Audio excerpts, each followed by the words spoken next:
Hello everyone. In previous lecture, we will cover the atrophy and hypertrophy, which are the type of cell adaptation. Cell तो अपन सभी को पता है, and adaptation means the change, यानी कि हमारी cell में जो जो चेंजेस होते हैं, इसे हमने 6 टाइप में क्लासिफाइड किया था: atrophy, hypertrophy, apart from this hyperplasia, metaplasia, जिसमें से हमने atrophy and hypertrophy पहले ही कर चुके हैं. In this video we will cover hyperplasia. Let's start. It is made up of two words. One is hyper and the another one is plasia. अब hyper word कहीं पर भी आ जाए, हाइपर का मीन्स होता है इंक्रीज. जैसे कोई होता है ना बहुत गुस्से में आवेशित हो जाते हैं तो लोग क्या बोलते हैं, हाइपर मत हो. Hyper means increase. And plasia, plasia related रहता है ग्रोथ से, और ग्रोथ मैंने पहले बताई थी, ग्रोथ किसके थ्रू होती है, division.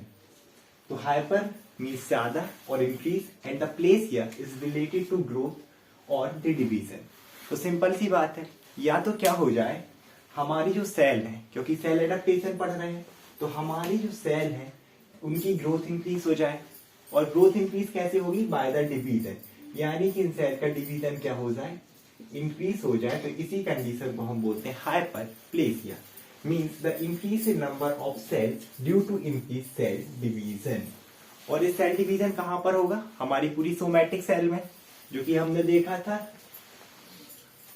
By the cell division. ये होता है हमारा माइटोसिस, जिसमें होती है हमारी 5 stages: interphase, prophase, metaphase, anaphase and telophase. उसे हम डिटेल में अलग से पढ़ेंगे. इसके अलावा it is also defined as the abnormal and unusual proliferation or multiplication. Okay, इतने सारे वर्ड्स हैं. The first one is abnormal.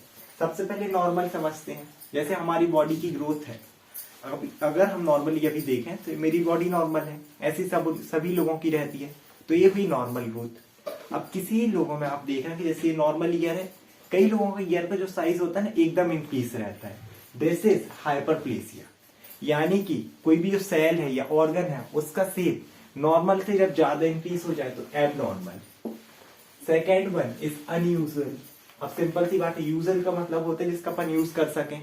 जैसे नॉर्मल हमारी ईयर है, दे आर यूजुअल बिकॉज हम इनका यूज करते हैं सुनने के लिए. अब चाहे ईयर हमारा इतना है, अब मान लीजिए किसका ईयर इतना बड़ा हो गया, हाथी जैसे, जिसकी मैंने बात की, तो ऐसा थोड़ी उसका ईयर इतना बड़ा है तो उसे ज्यादा सुनाई देगा. सुनाई तो इतना ही देना है, तो इसीलिए वो क्या होगा, अनयूजुअल, यानी कि उसका कोई यूज ना हो. Apart from this proliferation, proliferation को आप सीधे बोल सकते हो मल्टीप्लीकेशन. प्रोलिफरेशन मींस मल्टीप्लीकेशन मतलब मल्टीप्लाई करना, इंक्रीज करना, यानी कि इन सेल को इंक्रीज करना ही क्या है हमारा. It is defined as abnormal, unusual, proliferation and multiplication of cells. यानी किसी भी सेल की बहुत ज्यादा ग्रोथ हो जाना, जो कि क्या है, एक तो अनयूजुअल है, कोई यूज नहीं है, दूसरी चीज एबनॉर्मल है. Okay, now the one thing to be noted is that hyperplasia result in enlargement of the organ. Simple सी बात, ये हमारे पास एक नॉर्मल हम क्या लेते हैं, हमने ले लिया ऑर्गन, ठीक है. कौन सा ऑर्गन ले लिया हमने, लिवर. ये हमने लिए लिवर. अब इसका नॉर्मल शेप है. अब इसमें क्या हो जाए, हमारा सेल डिवीजन या फिर प्लोरिफरेशन. मीन सेल क्या कर रहे हैं, अपने आप को डिवीजन कर रहे हैं, मल्टीप्लीकेशन बढ़ाते जा रहे हैं. तो ये जो मल्टीप्लीकेशन होगा, तो अब यहाँ पर आप देखेंगे तो पहले के कंपेरिजन में और अब क्या होगा, ऑर्गन का साइज इंक्रीज होगा. So it result in enlargement of the organ.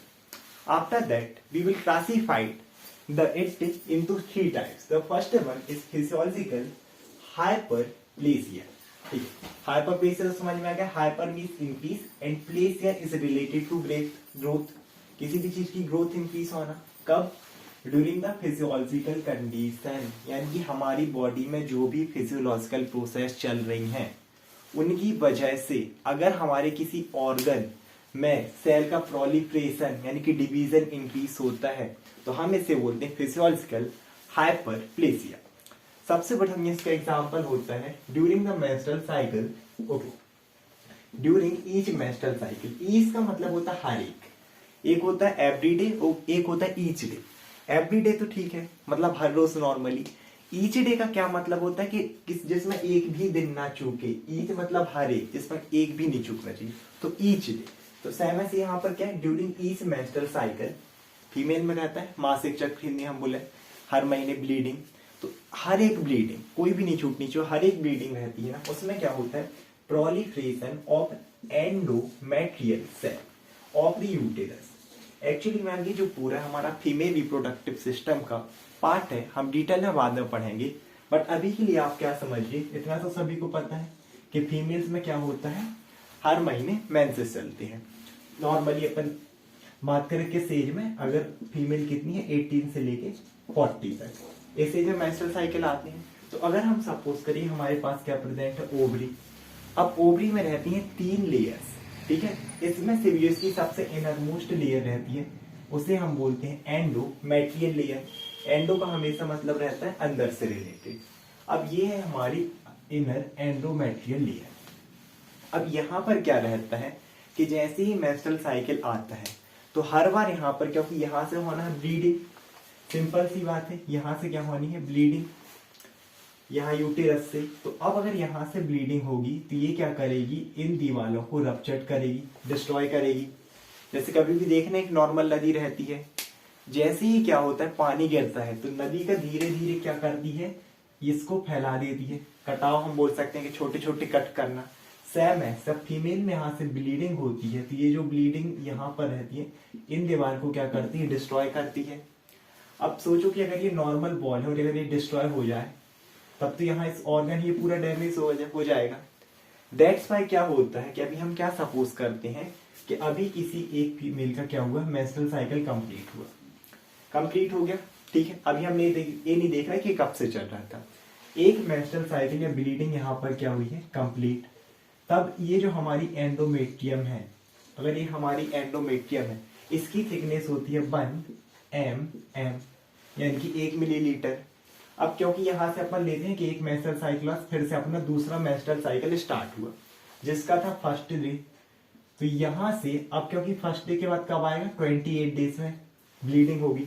तो इस फर्स्ट डे से इस 28 डे में जो थिकनेस है 1 mm से कितनी हो जाती है, अप्रोक्सीमेटली 5 mm, यानी कि ये जो 1 mm से थी कितनी होगी, 6 mm।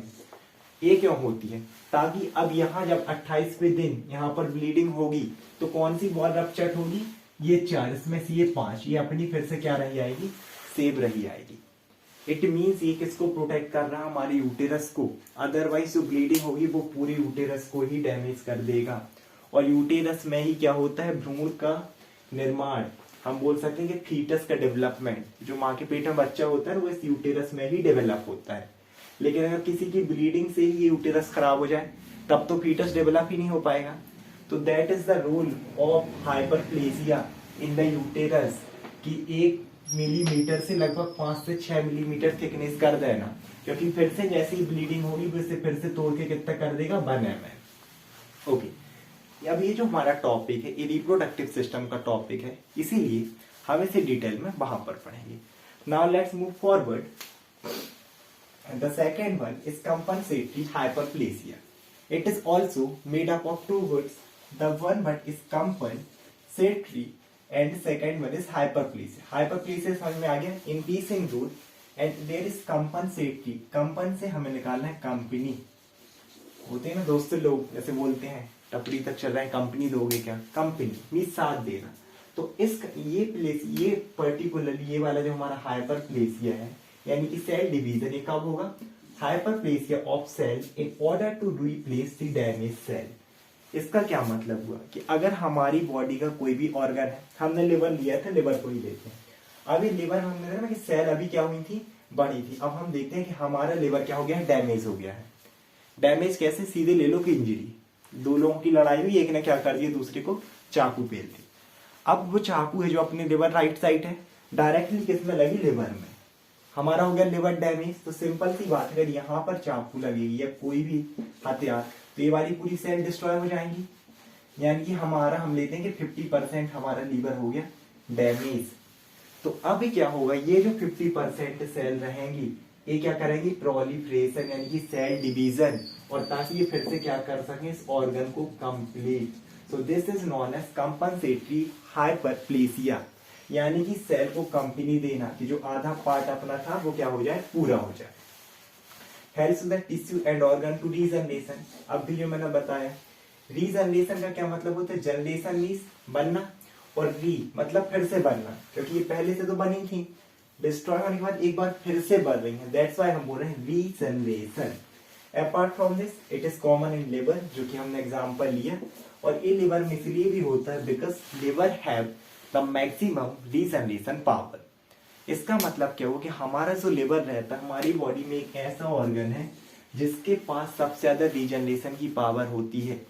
यहाँ तक कि अगर मैं एक इंटरेस्टिंग थिंग बताऊं कि हमारा जो लिवर है, अगर हम लिवर को क्या कर दें 100% में से इसके आप 70% पार्ट को भी क्या कर दो, किसी की बॉडी से कट करके अलग कर दो सर्जरी के थ्रू, अगर डोनेट करना है, तो अब यहां से कितना बचेगा 25%, और फिर आप क्या करो 14 डेज बाद, आफ्टर 14 डेज ये 25 से फिर से हो जाता 100%।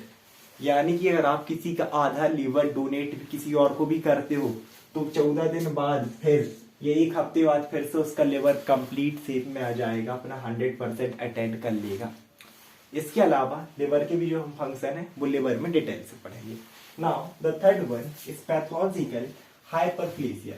हाइपर मीन्स ज्यादा एंड प्लासिया मीन्स ग्रोथ रिलेटेड। तो जो हाइपरप्लासिया रहेगा इसका मीन्स भी यही होगा, बट यहाँ पर क्या है पैथोलॉजिकल, और हमने पहले भी डिस्कस किया pathology pathogen is related to diseases. यानी कि अब ये किस कंडीशन की बात है, जब हमारा हाइपरप्लेसिया कब डेवलप हो, ड्यू टू द डिसीज। इसके अलावा ये सबसे मेनली होता है due to the increase in hormonal secretion, यानी कि हमारी बॉडी एक्चुअली जो पूरी कंट्रोल होती है, हमने पहले भी डिस्कस किया कि ब्रेन से होती है। अब ब्रेन से तो होती है लेकिन सेकेंडली होती है हमारे हार्मोनल सिस्टम से, एंडोक्राइन सिस्टम से, हार्मोन्स के थ्रू। हार्मोन को भी आप नॉर्मल समझ लो कि केमिकल सब्सटेंस। तो अभी हार्मोन हमारी बॉडी की ग्रोथ हो गई, इन हाइट हो गई, इन सभी चीजों के लिए रिस्पॉन्सिबल है, ठीक है। तो अब नॉर्मली क्या रहता है हमारी बॉडी में एक हार्मोन रहता है ग्रोथ हार्मोन। क्या है ग्रोथ हार्मोन, इसका नाम ही इंडिकेट कर रहा है कि क्या करता है हमारी बॉडी की ग्रोथ कराएगा। अब सिंपल सी बात है, अगर इसका अमाउंट नॉर्मल है तो बॉडी की ग्रोथ नॉर्मल, अगर अमाउंट डिक्रीज है तो ग्रोथ हमारी डिक्रीज। लेकिन अगर किसी कंडीशन में क्या हो जाए कि इसका हाइपर सीक्रेशन, हाइपर मीन्स ज्यादा, अभी मैंने बताया इंक्रीज एंड सीक्रेशन, इसका सीक्रेशन ज्यादा हो जाए तो हमारी बॉडी की ग्रोथ होगी ओवर ग्रोथ, नॉर्मल से ज्यादा, एंड देन इस ओवर ग्रोथ को ही हम बोलते हैं यहाँ पर पैथोलॉजिकल हाइपरप्लेसिया। और इस पर्टिकुलर कंडीशन को हम बोलते हैं गिगांटिस। यहाँ पर एक वर्ड है gigantism. Gigantism means increase growth of body, इसमें पर्सन ग्रोथ बहुत ही ज्यादा इंक्रीज हो जाती है। एग्जाम्पल के लिए आप खली को ले लो, WWE वाला खली जो है ना, एकदम बहुत सारे लोगों में एकदम ओबेसिटी हो जाती है, मतलब हमारा जो नॉर्मल शेप है ना, पर्सन इंसान को छोड़ के एक अलग ही शेप बनने लगता है। तो ये जो कंडीशन है दिस इज पैथोलॉजिकल हाइपरप्लेसिया। खली को याद रखना, खली के फैन गुस्सा ना हो, उसमें एक्चुअली यही चीज है गिगांटिस, साइज इंक्रीज होना।